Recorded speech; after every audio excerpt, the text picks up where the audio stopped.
Where to Hunt podcast. It's okay. Hi, I'm Dan Small, host of Outdoor Wisconsin, and I listen to Where to Hunt. It's okay. I'm Kurt Geyer with Working Class Bow Hunter. I listen to Where to Hunt podcast, and it's decent. It's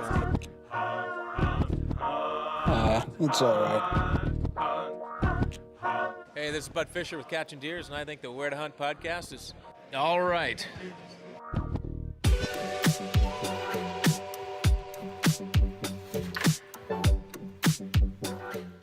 Hey everybody, we got a double header this week. This is podcast number 2 this week coming at you. I'm Eric. Greg here, and if you're listening to us for a second night in a row, I don't know if we should apologize. We're sorry. Or whatever, but if it hurt your ears the first time, it's probably not going to feel any better the second time, so do what you got to do. That's pretty funny. So this is the podcast that connects public land hunting enthusiasts, aka the okayest podcast in the Midwest. And today's July 1st. Happy July 1st, almost the 4th. Happy July. Hopefully everyone's going on a vacation and lighting off fireworks. Make sure you keep all your fingers and you drink some good beers or whatever it is you're into. Right. Yeah. And this is the Okayest Hunter podcast studio. So be sure to head on over to okayesthunter.com. If you see anything you like, you can enter in code W2H podcast for 10% off. How about that? Nice. Do you want to, which one should I do for Backwoods? We got 2 ads for them. You got to pick one. Let's pick one. Let's pick the long one. Wake up and smell the coffee. Backwoods grind coffee, that is. Now, this ain't your fancy schmancy city boy coffee. This is what your grandpappy used to drink. And lucky enough for you loaf-around slack asses, they got a subscription service. Deliver any of their 6 blends right to your door, even a sampler. I like the Fireside blend, nice and dark. But they got something to suit every one of your tastes, light to dark and everything in between. Backwoods grind coffee, for those who work hard and play harder. So there's that. And if you, I forgot to add the discount code to that one. So backwoodsgrind.com, W2H podcast for 10% off. There you go. And Gumleaf USA. So John Eberhardt just made a big post on all of the saddle hunting forums on Facebook. And I was talking with Jack, who's the founder. And he said the traffic into his website just has been off the charts as of last night into this morning. He's like, I wonder what he did. I was like, oh, here's what he did. He made a post. Yeah. And then one of the comments was like, I've been hearing about these boots for a year. I'm finally about to pull the trigger. I'm like, where'd you hear about that? Yeah. So he said where to hunt and truth in the stand. So it does take a little bit of time to kind of get the attention of the market, but people are on to them now. And if you haven't heard of them, please go check them out. Watch their video, 85% natural rubber. Vibram sole. Yep. Just a boot built to last for sure. I mean, you want a good quality rubber boot. Now, granted, they're not great for cold weather, but archery season's coming up. If you you got to cross a ditch or anything that's got some water and you're not above your knee, basically, these boots will fit the bill nicely. Absolutely. And last, but certainly not least, yeah. So our good friends, Vector Custom Shop. Yeah, Vector Custom Shop. If you're looking for a pair of or a set of arrows built to your spec, pretty much a custom built arrow, go check out vectorcustomshop.com. They'll pretty much build the arrow to whatever specifications you have. If you're hunting elk, you need a heavier arrow. If you want to hunt rabbits, whitetails, hogs, whatever, mm-hmm. they'll build them to your specifications. So if you decide you want to try a couple different ones, you can start out with the test pack. It's a 2-arrow test pack. Build 2 different ones or 2 of the same so you can see how they fly. Half dozen or a dozen, and they'll get you set up. If you decide you want to go check them out, vectorcustomshop.com, and you hit the order button and you need to put in a discount code, the word where, number 2, hunt. Where to hunt will give you 10% off. It's a good savings. So that's it. That's all we got for sponsor callouts. And this will be a bit of an abbreviated episode today. So we're not going to hear from eHunter or Deer Vein. They give us some content for the Tuesday show. I might chime in. Maybe I'll read some headlines from eHunter. Maybe I'll do a tip of the week again. Although you guys, as you know, my tip of the week compared to Anthony's is trash. So certainly not nearly as practical. But, we'll just stop yammering. Let's bring our guest on. Today on the line with us, we have Chris Hamm. Chris, correct me if I'm wrong, you're the president of HHA Sports. Well, my mom is technically still president, I think, but I'm vice president of operations. So I've got a good title. That is a good title. Mm-hmm. You've earned it, right? You don't just get to have that title. Yeah. No, they don't just hand those things out. So no. I think who's that? Google. I think Google or Facebook, one of the two does that, where they like give you whatever title you want because it's like a negotiating tactic. So like, well, if you want this title, we can give you that title rather than give you the money that comes with that title. It's interesting concept. Interesting. Yeah, we're not Google, so not yet. Thank goodness. Yeah. Well, hopefully you got some good data. Right. Goodness. Well, hey, thanks for we've been talking for like quite a while, and we had you lined up a while back, but COVID struck and all sorts of stuff. So we're really happy that you're here today, virtually, so to speak. And why don't you take a sec to tell the folks listening who you are? Yeah. Well, like I said, VP of Operations for HHA Sport. So I'm sure a lot of your Wisconsin-based listeners know HHA as the optimizer guys. We build primarily single pin bow sights. We've been in business since 1984. My late father started HHA 36 years ago. And it's the only job I've ever had. I started working for him when I was 9. So I've never had a job interview in my life and basically been working from home since I was 9 years old. So very blessed and fortunate to be able to do that, work in a family business. And it's been a lot of fun. And he just passed away. It'll be a year ago on Friday. So kind of an emotional week for us at HHA, just to kind of reflect back on his legacy and, what we're carrying on, what he started. So, and it seems like just in the last year or so since he passed, I've been kind of stepping back and reflecting more just on how much we've accomplished and just how fortunate we've been with all of our success. So, yeah. What an interesting way to reflect, and right around a holiday weekend too. Sorry for your loss, and it sounds like he's a great man. Yeah, he really was. I mean, he was 82 years old when he passed away. So, I mean, he definitely lived a long, fruitful life and got to see his dream come from nothing. I mean, for the people that haven't heard it, it's the modern day success story of the guy that kind of started with nothing and an idea and a passion for archery. And it took a lot of scratching and clawing and ups and downs, but he finally made it to the top of the mountain. And I'm just thankful that he was able to see the fruits of his labor for all those years. And even though the last few years of his life weren't some of the best ones, he still was able to really take in everything that he accomplished in the archery industry. And unfortunately, he did have a heart attack back in '96. And so that was pretty much the last trade show that he went to. So I think that was the year right after the Optimizer came out. So those first 10 years were pretty lean, and we didn't really have a lot of success. And so he never got to experience firsthand that trade show buzz of when we come out with a new product. He didn't get to witness that, but obviously he got to see it virtually through the phones ringing in the house and seeing the size of the UPS bills every week that when the driver would come up the driveway and take 50 or 60 boxes that his inventions down the driveway. So it was pretty cool just to be able to kind of sit back and reflect on that here this week. And we actually just got put on the cover of Inside Archery.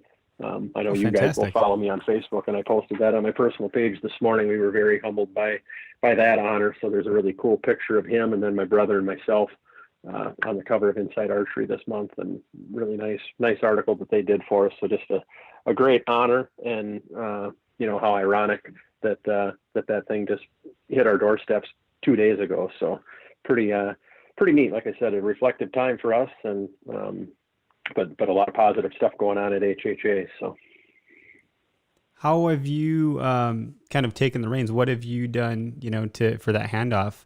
What has your role been to kind of get you guys to where you're at? Because it's hard to not notice you guys. Obviously, we just talked about you being on the magazine cover, and like, you know, we listen to a lot of other podcasts too. Like obviously the Working Class Guys down in Illinois. I think that's probably where I first heard about you, to be quite honest. I think they did a tour of your facility, and I was like, oh, this company's in Wisconsin. I'm here in Wisconsin. I didn't realize. But Greg, I'm sure he's known about you for many years. I mean, my dad's been an archery hunter. I just messaged him this morning, just thinking back. I was born in '80, so '84. I was 4 years old when your guys' company started up, and trying to remember what Dad was hunting with back then. And I just messaged him like, hey, when did you buy your first compound? And he's like, oh, that was like 77. Like, okay. And I don't remember what brand bow he bought. And then all of a sudden he bought a York CNC 1. York is another company that's gone. They're no longer in business. They made it big into the 90s, and then they just disappeared. But a well-built bow, I thought. He killed a lot of deer with it. But I just remember the sights that he was putting on there. It was the old Cobra T bracket with the brass pins, and then the next big thing was a lighted sight pin from, I don't know if it was True Glow or who it was somebody that probably was in business for a short amount of time. And then he stepped in. Yeah, there was actually a company. I'm sorry, there was a company out of Michigan called Hawkeye. We were shooting those lighted pins for a while before we got into the sight business ourselves. Yep, so. Hawkeye, or I think he even bought a couple of cheap Cobra ones too once upon a time. And then he bought a Matthews, I think it was a Feather Max or something, and then he put an HHA optimizer on it. And that was like the first time I'd ever seen a single pin sight like that where you could move it up and down. And he still has it. It's not all aluminum like all your new stuff is now. It was more plastic. And I don't know if that was okay. If it was probably one of the earlier ones or how he ended up with it, but I'm familiar with the product 100%. And what's I think is even cooler yet is the fact that it's made here in Wisconsin, not far from where we're at. Right. Yeah. No, I think that sight that your dad had was probably our Infringer, which was a plastic version of our optimizer that came out in the late 90s, and we had that for maybe 8 or 10 years, but then we just realized everybody wanted the aluminum version, so the plastic one kind of went by the wayside. But, sounds about right. Yeah, but just to answer your question as far as how, my role and how I transitioned into that, my older brother Brian does all of our engineering, so I'm 45, he'll be 58 here in October. So the first 7 or 8 years that Dad was in business, he was doing everything. He was doing the marketing, he was answering the phones, he was designing products. But the plan was always for the two sons to come back and work once the business got big enough. Well, 1991 rolls around and we get into making caliper releases. And at that time we didn't have our own machine house. We were buying everything from a secondary supplier. So our profit margins were not that good. And, Dad could see that the sales were starting to come, so he invited my brother to come back to work. He had been working at the train company over in La Crosse as an engineer over there. So fall of 91, my brother comes back to work. That would have been my freshman year of high school. And so then 1996, I graduate from tech college, 2-year degree in tech college. And 5 months later, Dad has a heart attack, and he's literally, had he not been in the hospital, he would have left us 2.5 decades sooner than he did. Wow. So that was kind of a welcome to the party for me. I mean, I'd been around the business for a dozen years, but I was still pretty green. But I mean, most of the stuff that I learned from him and not from a book in school. No discredit to the teachers that I learned from, because I did have some good ones, but most of the learning I did was on the job. And at that point I was thrown right into the fire. My brother was obviously designing this stuff, but I started to learn the ins and outs of running the business as far as the financial side and purchasing parts and things like that. So at 21 years old, I'm essentially sliding into Dad's chair while he's on the mend, healing from his heart attack. So that's kind of how that whole thing started, 24 years ago. So, and then Dad recovered and was able to, as he used to put it, steer the ship. He put my brother and I in place to kind of replace him at some point. But yet he was still sitting back and had the ultimate stamp of approval on the budgets and making decisions. But then he would give us a little bit more authority and more leeway as time went by. And then probably the last I would say probably the last 5-6 years of his life, he pretty much just stepped back and let us do our thing because he had trained us very well, and our success was speaking for itself because we've got such a great team of employees around us. It's not just us. We've got, my sister works for us, and then we've got, we have 27, 28 people on the payroll right now. So yeah, we've got 30 plus people that make HHA go down the tracks every day, and every one of them is as important as the next one.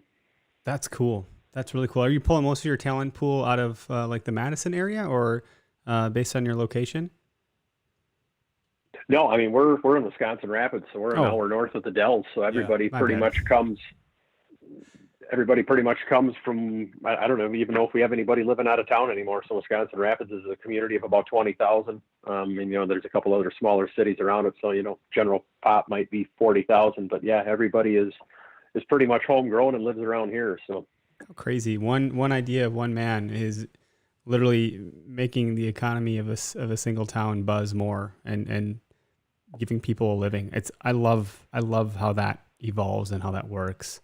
And I like that you have a strong team. I mean, the teamwork really does make the dream work. It's like you can't do much by yourself. It's the people around you that really help lift everything up. Absolutely not. I mean, yeah, my dad and my brother and I are the three guys that are on the cover of this magazine that just came out. But we would be absolutely nothing without the 30 people that don't have their face on there doing what they do every day. So I think you remind me a bit. There's a book called Good to Great, and it talks about leadership, where a good leader is someone that, rather than pointing in a mirror to see themselves and taking credit for everything, they're pointing out a window to their team. And it sounds like you're that type of leader, which is the better type. And it sounds like they're lucky to have you. Well, yeah, and I wasn't always this way. I mean, I went through a period where our success kind of went to my head a little bit, and I got a little selfish, and God had a very direct way of putting me back in my place. And so while I've always been a good people person, my leadership skills have improved drastically in the last half dozen years. And I not to toot my own horn, but I mean, I'm constantly praising my employees and just thanking them for what they do. Because if it wasn't for them, you and I wouldn't be having this podcast, and I'd be working for somebody else. No, exactly. You have to do that because your employees, you don't know what they're going through at home or whatever, and it always comes to work with them. So if you can just give them a pat on the back and just come up to them and say, hey, you're doing a great job, that can really go a long way. It can turn a bad day into good. You bet it can. I mean, that can make all the difference in somebody's day when the owner or the boss comes down and just takes 2 minutes out of their day to say, hey, we appreciate what you're doing. Keep up the good work. That a lot of times that means more than a raise to somebody. Yep. It does. Yeah, that information goes a long way.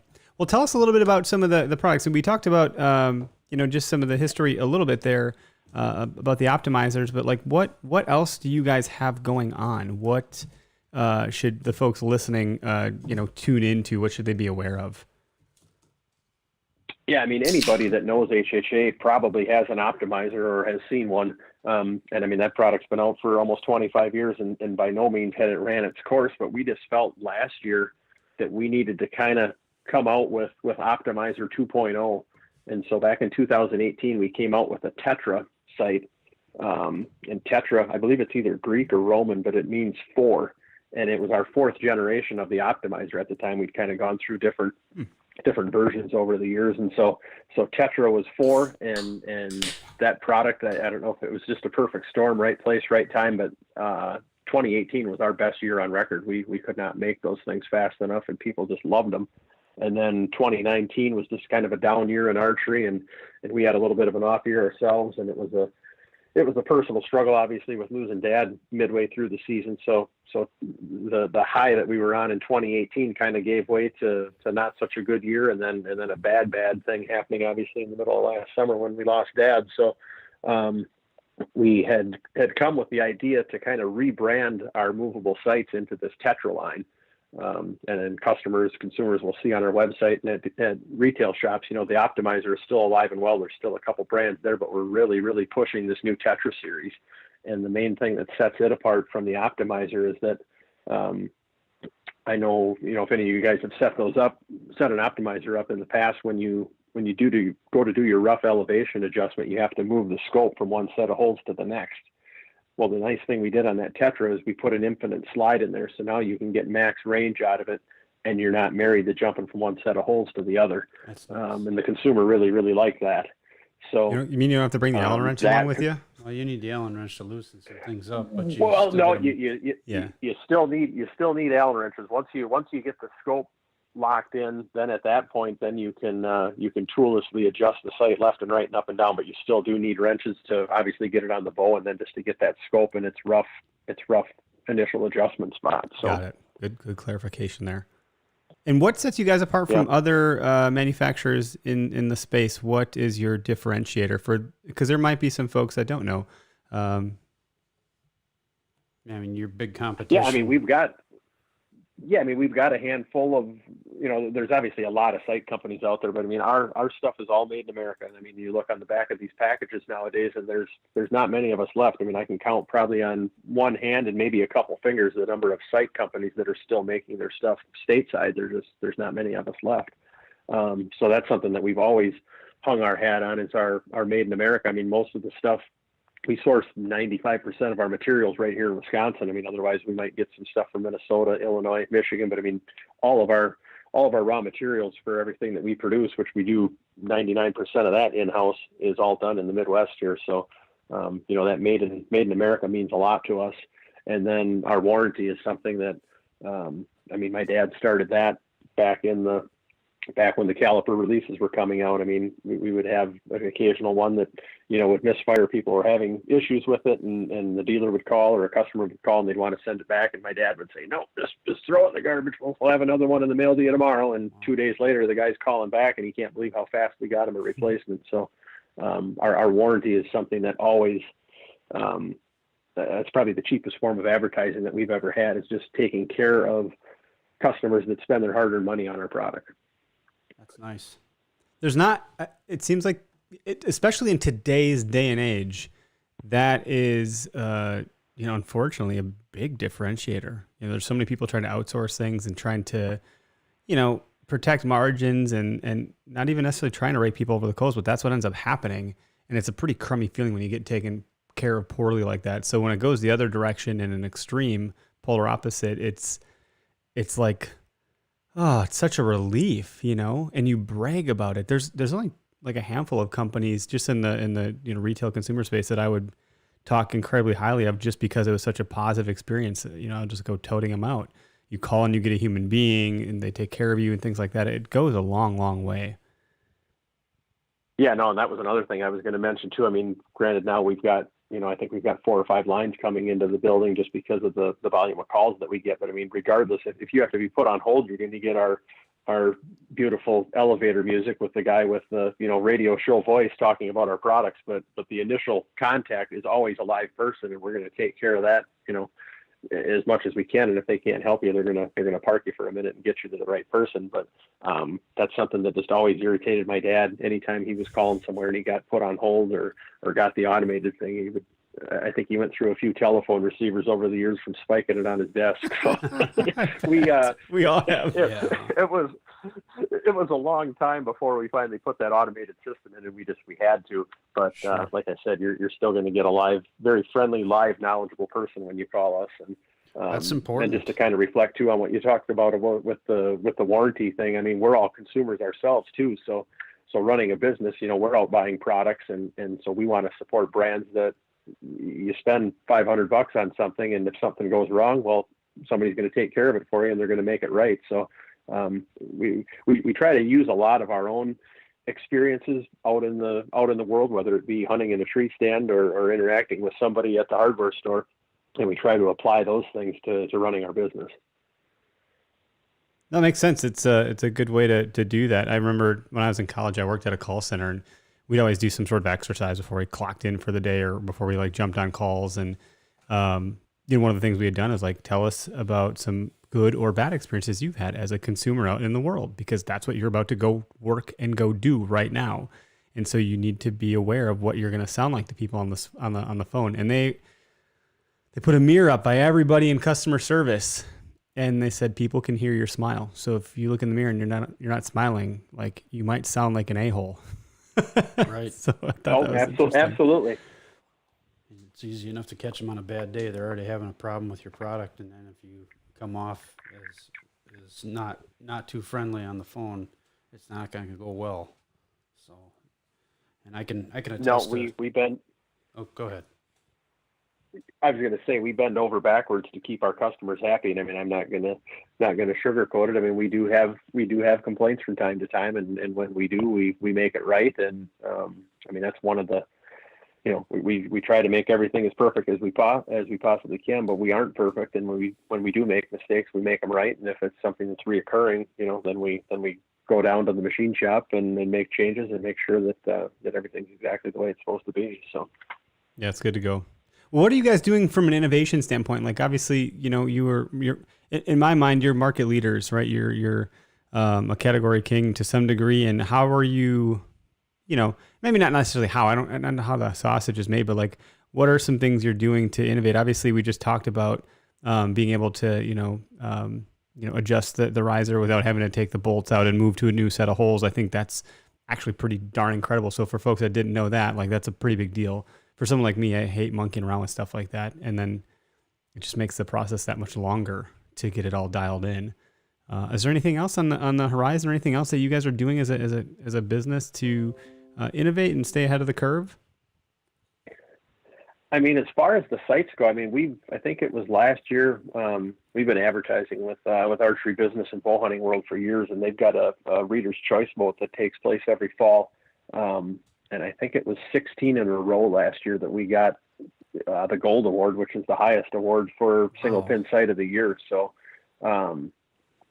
it has evolved. If you look at what a 2020 optimizer looks like versus one from 2004, there has been changes, but I mean, the basic concept and inner workings of it are the same. It's just, we've made them lighter, we've made them smaller, we've made them faster, just like a cell phone or a computer. We've tried to do everything we can to spice them up, but sure, refine them. Probably the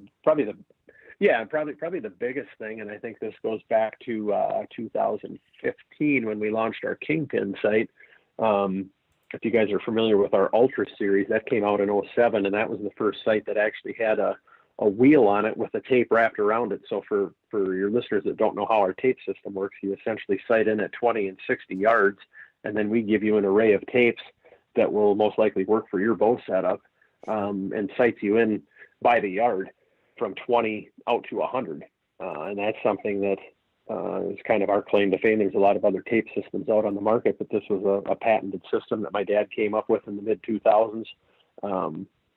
But that being said, as the quivers started to get closer to the bow, that ultra sight with the wheel on the rear end started to interfere with a lot of the quivers, and so we weren't the first ones to do this. One of our competitors did, but they started to put the wheel out in front of the bow. So then, even though it's an adjustable, movable sight, it essentially mounts to the bow like a fixed frame sight would. So now there's no more quiver interference. So we did that in 2015 with the Kingpin, and then as I spoke about earlier, that Tetra sight we came out with in 2018 also had that front wheel on it, and that that would be our latest innovation. Even though, like I said, it wasn't something that we can claim rights on, but they're just. Even being one of the owners of the company, we were obviously always looking to improve our sites, but it's getting more and more difficult to improve something that is pretty rock solid already, if that makes sense. Yeah, it's like, fine tuning is way harder than just entering into something. I'm not a golfer, but if I were to start golfing tomorrow, I would go from knowing nothing to probably being able to hit a ball down the fairway pretty good. But if I were to continue at the sport for 10 years, it's that fine tuning that becomes really, really challenging. Now you're making incremental moves for, you're just getting really tied into it. It's different. You're not going to have these dramatic improvements anymore. You're going to have to really tweak very specific things. Yeah. And I mean, one thing we did this year, and on top of that infinite adjust that I spoke about, every Tetra series sight has a molded plastic sight acquisition ring where the level snaps into it. So that differs from our optimizer series, and that, the levels are glued into that one, and it's a round fluorescent decal that allows you to do that. And again, that's not anything that we can take ownership of. That's been done for years by other companies. But when we decided to kind of come with 2.0 version, it just made sense to add that enhancement to it as well. So, and the response to the new product has been phenomenal.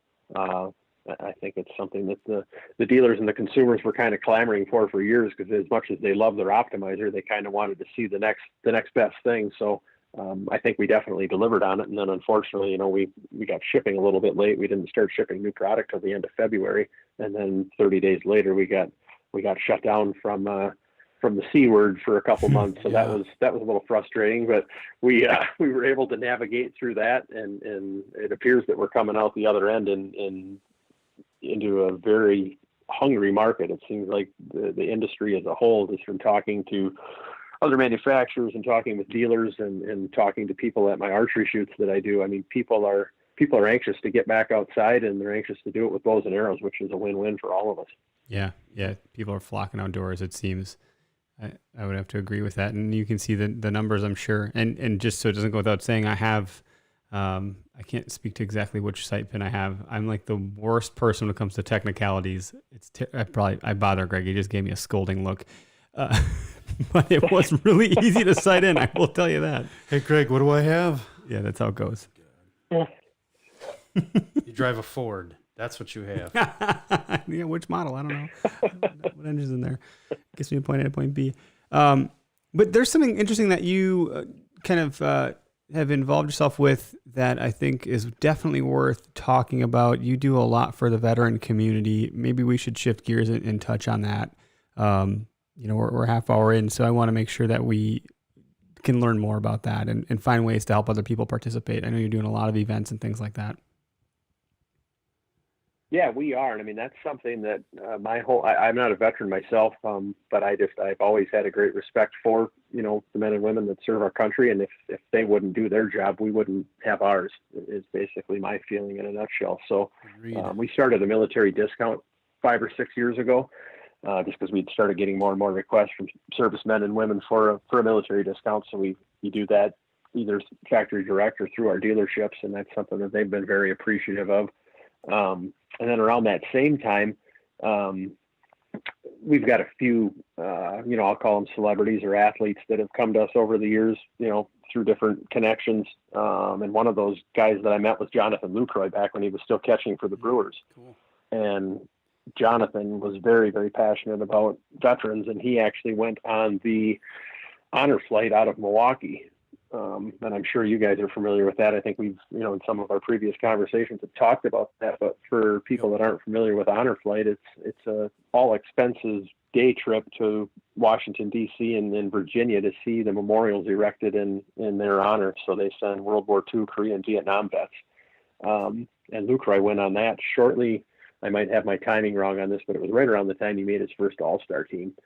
And I was texting him one night. I'll never forget this, because an article popped up in our local paper about him going on the honor flight. And I said, tell me about this. And I had seen it a little bit on our local news, but never really looked into it much. And he's like, dude, this is hands down the coolest thing that I've ever done in my life. He's like, you got to check it out. And I'm like, okay, this guy just made his first All-Star team, and he's putting that kind of down at the bottom of the heap compared to this honor flight thing. So I started as a ground volunteer up here in Wausau, and just absolutely fell in love with the organization and what they were about. I mean, a lot of these Vietnam vets did not get the welcome home that they deserved. No. They were spit on. They had to take their fatigues off before they even got off the bus, and they weren't treated the way that they should have been. No. And you go to an honor flight welcome home, and I mean, it gives me goosebumps every time I walk into one of those things. I mean, there's literally 1,000 people in the airport with flags, and there's a marching band, and the color guard is there, and it's awesome. It's absolutely awesome. That's the only way I can describe it. I don't know if you guys have ever had the opportunity to go to one. No, but so in my family, I have 2 uncles that were Vietnam vets, and my wife's got an uncle that was also a Vietnam vet that experienced a very rough time. He was the only one in his platoon that made it out alive, and the welcome that he got when he came home was less than satisfactory, to say the least. And he got to go on an honor flight, I believe, last year, and my uncle got to go on the honor flight last year, so it was a pretty big deal. Wow. And how did that shift their perspective as far as how they were perceived in the public eye? Did it kind of did it welcome them home a little bit? I think my uncle, my blood uncle, yes, he was pretty happy with what he got to see. My wife's uncle, he's a hard man to read, and he's been literally through hell. Yeah. I can't even explain what he's been through. Only he can, Sure. and he only gives very little detail because he's a humble guy, and he went through hell. But Yeah. I don't think any of us sitting here can imagine that. No, So. no, not even close. No, it just makes me sad to even think about it. But I think he's better. I think he's better off that he got to go and see the wall and find, his fallen comrades. And I'm sure there's probably people there that didn't make the wall because they never found them, or they were lost, or who knows. But Yeah, no, I mean, just me as a civilian, I've been fortunate enough to go on the flight twice myself as a guardian, once for a World War II veteran, and then once with my father-in-law. And I mean, if you get a chance, go. That's all I can say. I can't even put it into words. It's Sure. Outside of my wedding, it's probably one of the best days of my life. That's a big deal. So what are you doing, as a result of that kind of springboard? Where is that taking you? Well, as I said, I volunteered for our local chapter for a couple of years, and I was driving home from the airport one night, and that morning I had met another volunteer who happened to be on the board of directors for a local archery club up in Wausau. And that same night, I ran into a guy. I was directing traffic out by the crosswalk to get into the parking lot. I was talking to a civilian that had a bar in Wausau, and he had done a fundraiser that previous summer and raised like $5,000, and he gave all the money to the honor flight. So I went about my duties, and I'm driving home that night, and I'm thinking, okay, I just met this guy that's got a connection at the local archery club, and this other guy had a business and decided to hand over a bunch of money. So I started thinking, how can I use HHA and our success and our popularity and the connections that I've made over the years to help out this awesome organization that I love so much. So long story short, I contacted one of our local archery shops. I contacted our local archery club and the club of this gentleman that I had met on the flight that morning. In the following spring, we had 3 archery shoots, and we raised $15,000. wow. And that was 2017. So 2018, those same 3 archery shoots raised $30,000. You just doubled. Wow. It's amazing. And then last year we added one more shoot, and that number went up to 45,000. So I mean, in 3 years' time, I basically took 10 weekends out of the last 3 years of my life and used my connections in the industry to give back to the veteran community, and we raised $90,000 for our honor flight chapter. But in the process of doing that, some of the attendees at the shoots would ask me, well, hey, when are you going to come down here? When are you going to come down there? So I had essentially just been working as a volunteer for this local honor flight chapter. So at that point, I decided to start my own nonprofit in HHA USA. And now I've got a mobile entity that I can take anywhere in the state of Wisconsin, because we've got 5 or 6 honor flight chapters in the state. And so now this year, one of our events we had to back out of, but we're actually doing 8 events this year across the state of Wisconsin. 6 of those in the central part of the state here. That the monies from that will be going back to Never Forgotten Honor Flight out of Wausau. We're doing an event this weekend in Wapaka at the Chain of Lakes Conservation Club, and that money will all go back to the Old Glory Honor Flight, which is based out of Appleton and Green Bay. And then we've got a shoot in Sparta just a few miles from where Matthews is at the weekend after that, and that'll all plug into the lacrosse chapter. So this thing is growing. I mean, it's obviously I've got a business to run first and foremost, and this is my side passion, but projects like this attract like-minded people. And so I've had, just in the last 3 years, I've had a handful of people that have stepped up, and now they're volunteering at almost every shoot. And I can see this at some point branching out, where I might have maybe I've got a western part of the state director and an eastern one. And, who knows, at some point we might have 15 or 20 of these things across the state every year to help raise money for our veterans. That'd be awesome.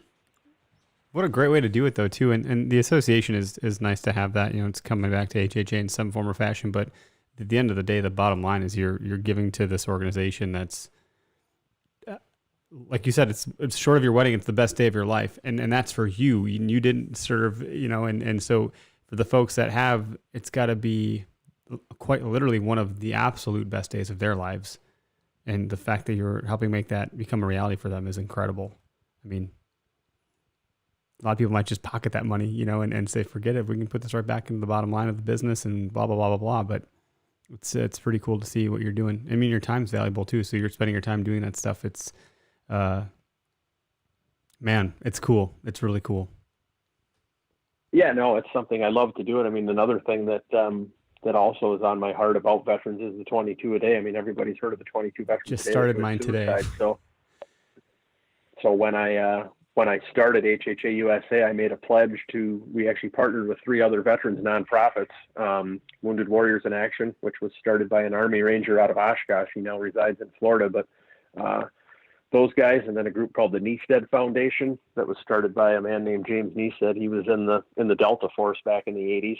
And then the E3 Ranch Foundation, which was started by Adam LaRoche, who's a former baseball player, part of the Buck Commanders. I've known Adam for 10 plus years and just an awesome stand-up guy. And all 3 of those organizations specialize in getting servicemen and women out into the outdoors, hunting and fishing to combat PTSD. And so if HHA USA raises $50,000 this year, the top 22% that I raise, we're going to divide that equally into those 3 buckets and do our part to raise awareness for PTSD and hopefully help, some men and women that are struggling with some of their demons from war and getting a bow and arrow or a gun in their hand and getting them out into the woods or a fishing rod and getting them into a boat and just getting their mind off of things. So I love that. It's medicine. A big deal. Yep. They need it more than they know or don't know. It's a very powerful way to overcome some of that stuff. One of our friends, one of the guys that calls into the show quite a bit, he's with Ardent Archers, Kyle Mendiola. He's a vet, and he's helping kind of combat some of that same stuff, the PTSD and the suicide awareness. And he's working on a couple things. He's one man, up in the Northwoods, Wisconsin, but he's a big fan of the Where to Hunt podcast. So it'd be remiss if I didn't call him out for his efforts there too. Is doing what he can in small ways, but he's got a big heart when it comes to that stuff. And the more of that we can do, the better.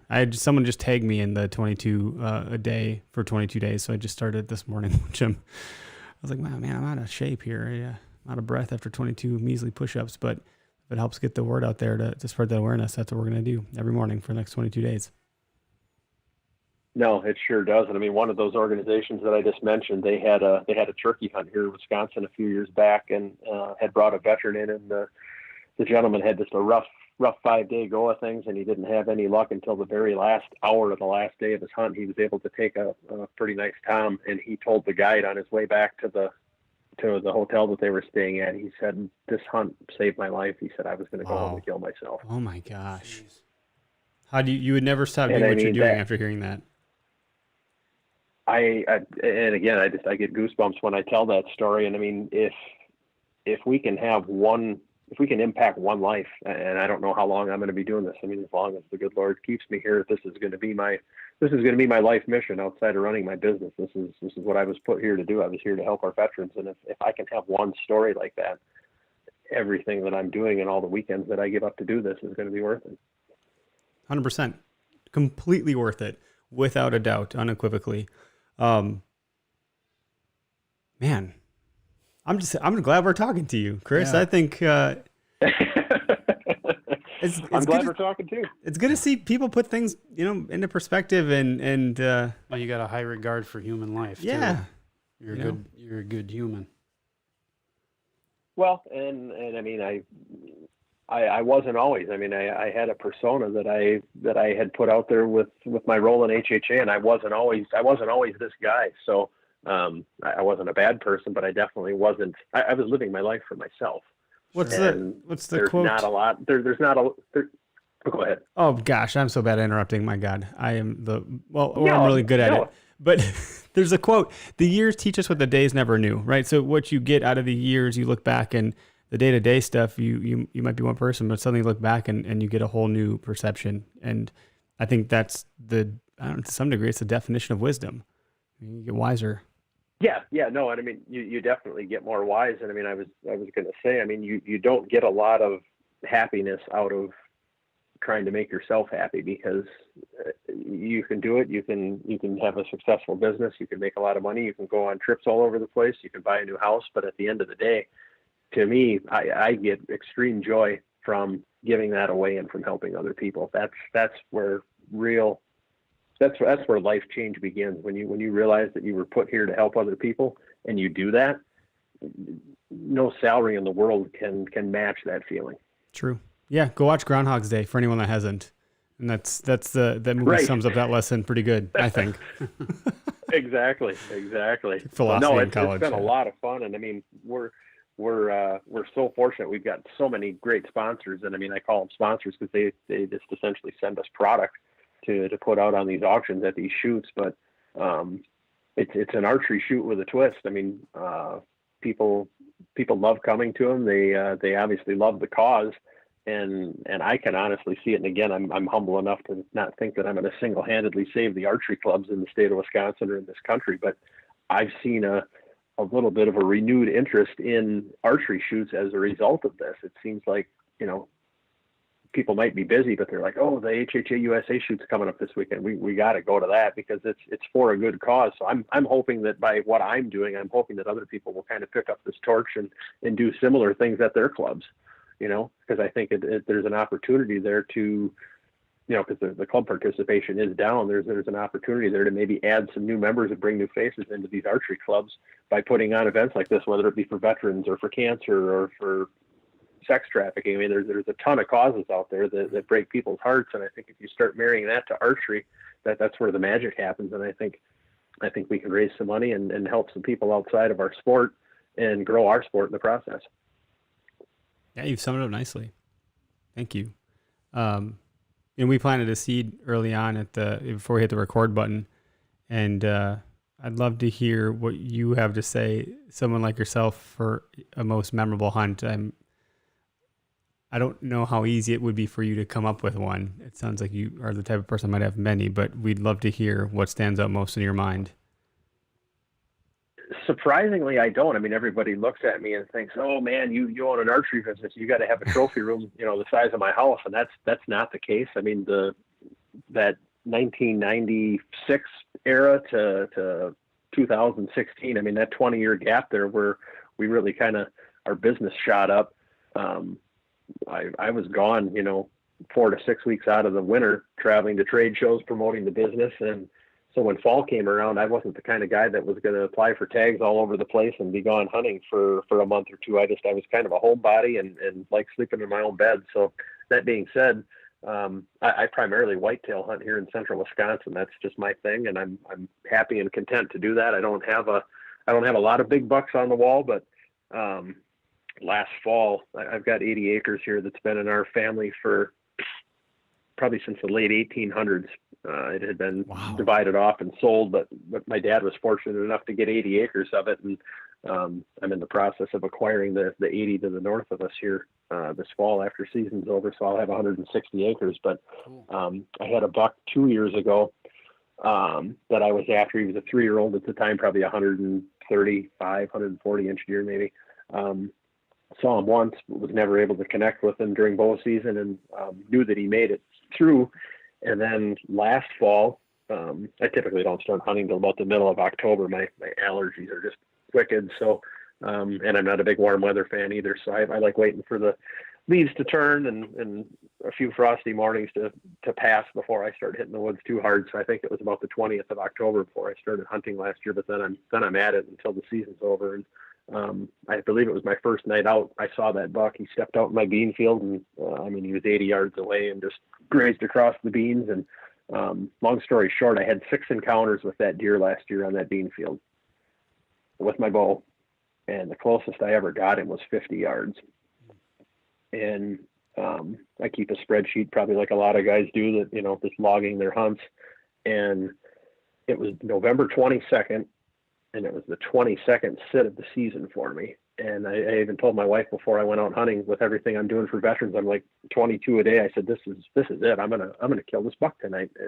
It's gonna make an awesome story and an awesome testimony for what I'm doing for veterans. And I'm gonna be able to remember this for the rest of my life. And I went out that night and I did not see that deer.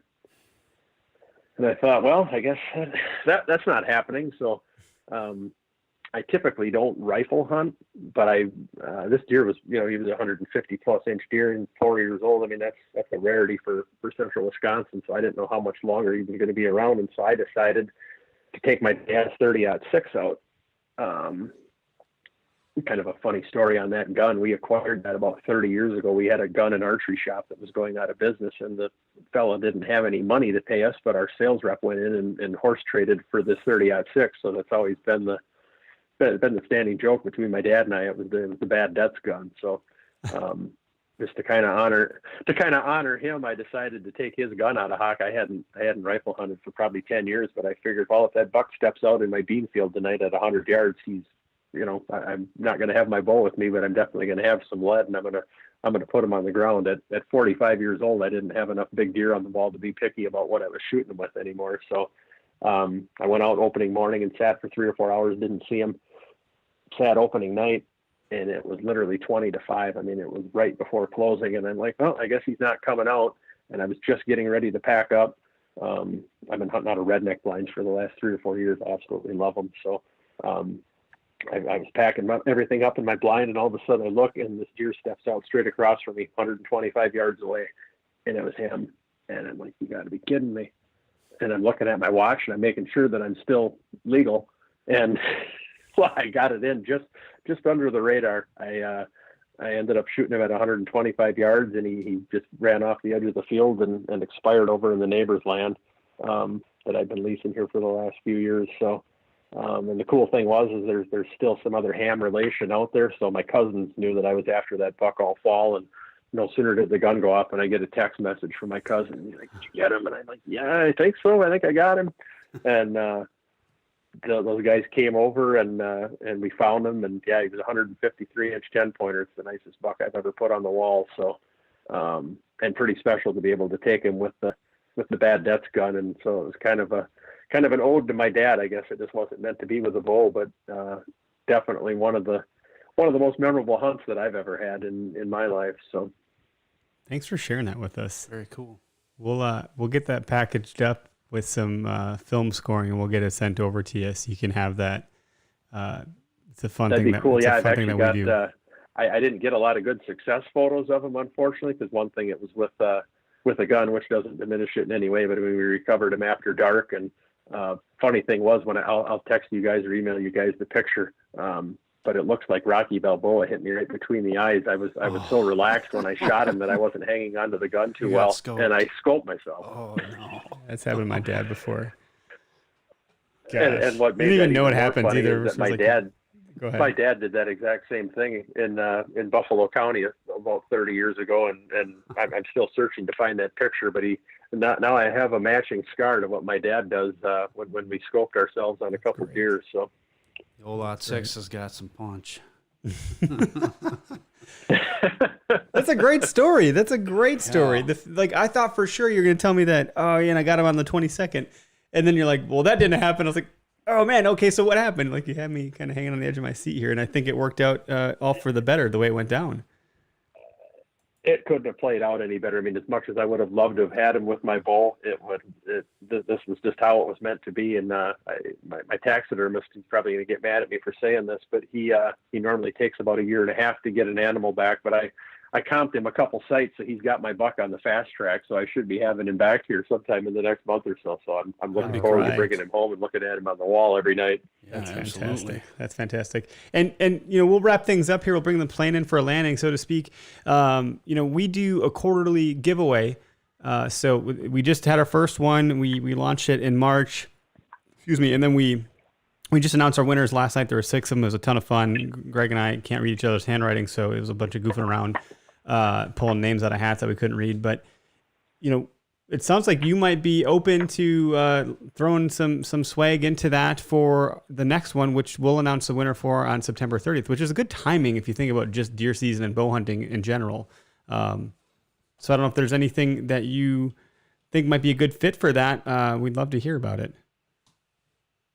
Yeah, no, that Tetra sight, we've got a few different models, but our mid-range Tetra, that sight retails for around $250. So I'd love to throw one of those into the ring for one of your listeners, and I'll you said swag too, so we'll to promote our veterans nonprofit, we'll throw in an HHA USA hat and a T-shirt as well of their size along with that. How's that sound? That sounds awesome. great. Thank you. That's gracious. We'll have to write that down so we don't forget specifically. But yeah, so folks, like if you're not part of the giveaway, there's a link in our bio. Click giveaways, and you can enter. And this will be it's the first product we're announcing for that. We have some others that we're cooking up, and it's going to be an exciting one. So, Chris, thank you for that. That's pretty cool. No, you're welcome. I appreciate the opportunity you guys having me on here, and sorry it took a few hits and misses to finally get me here. So no apologies at all. Yeah, it's all good. We're honored to have you on, and we appreciate everything that you're doing for vets and for hunters and for the industry, and you're making waves in a good way. So thank you. But yeah, with that, we'll end the live broadcast. Before we go, let's just be sure we tell folks where they should go to find you. And HHA and all that you're doing. You bet. Yeah. I mean, we're on Facebook and Instagram for both our HHA Sports, our for-profit website, so hhasports.com, and then just launched a beautiful website for hhausa.org. And that's got all of our events listed on it. You can actually get tickets for events right on there. So our full schedule's on there. I kind of stole this from the Honor Flight Network, but we don't call them shoots, we call them missions. So nice. We've got 8 missions up there, and 5 down, 3 to go for this year. It's been a busy stretch. It seems like I've had 3 shoots. I have 3 shoots in 4 weekends. We took Father's Day weekend off, but other than that, I'll be over in Wapaka Friday, Saturday, Sunday. If any of your listeners want to come out to that shoot, it's hands down one of the coolest courses around. So hope to see a few people there. Love to shake some hands and talk about archery, talk about veterans, and again, just appreciate the opportunity to come on here and thank all the HHA fans out there for all the support over the years. Rock on. And guys, gals, if you haven't heard of HHA, I'd be shocked. However, if you haven't, you know where to find them now. Chris, thanks again for your time on the show. We're going to end the live feed. Everybody, thanks for tuning in. Yeah, thanks everybody. Have a good night.